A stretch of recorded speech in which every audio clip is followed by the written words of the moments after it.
do not have any long-term ambient noise measurement data to compare conditions before and after the noise regulation went into effect. Again, that went into effect July of 2007. That just would have been too difficult given our scope and our budget. However, here are some positive numbers no matter what caused them. The number of construction noise complaints received by New York City's 311 hotline dropped precipitously ever since the new regulation went into effect. There was a slight uptick in the number of construction noise complaints at first, we believe due to the vast amount of local press coverage and attention the new regulation received at the time. But since 2007, when DEP received over 25,000 complaints, the number of construction noise complaints has dropped year after year. There were 9% fewer complaints in 2008, 35% fewer in 2009, and 44% fewer construction noise complaints in 2010 relative to the peak year of 2007. So as my old boss Steve Afric used to tell me, when the data fits your theory, stop measuring.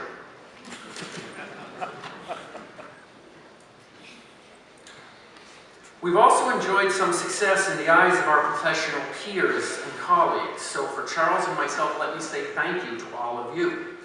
As Charles said, we won the 2009 ACEC Silver Award from the American Council of Engineering Companies, and that was held in a lovely, lavish ceremony here in New York at the Waldorf Astoria.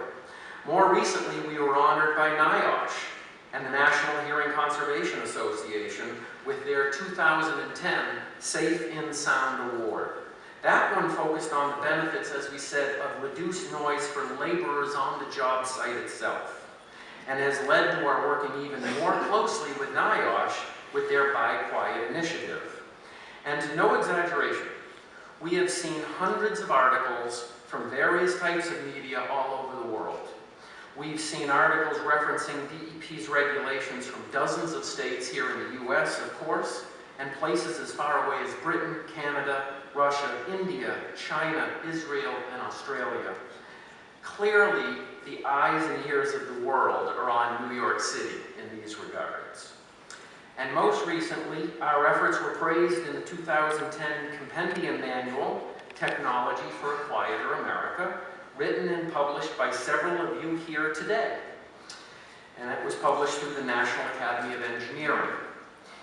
And in it, DEP's regulation was described as a good starting point for upgrading existing laws or creating new ones. So that generally covers the history, development process, legal standing, particular restrictions, intent and purpose of New York City's regulation. In hindsight, now some 5 years after implementation, the lessons learned from the process would include: 1, construction noise can be regulated. There are no excuses. Contractors can still build their projects and the communities can get the peace and quiet they deserve.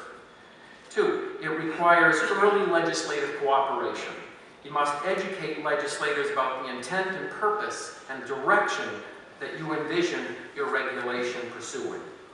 It requires dialogue and consensus building to avoid causing undue concerns with affected parties or jurisdictional concerns with fellow agencies.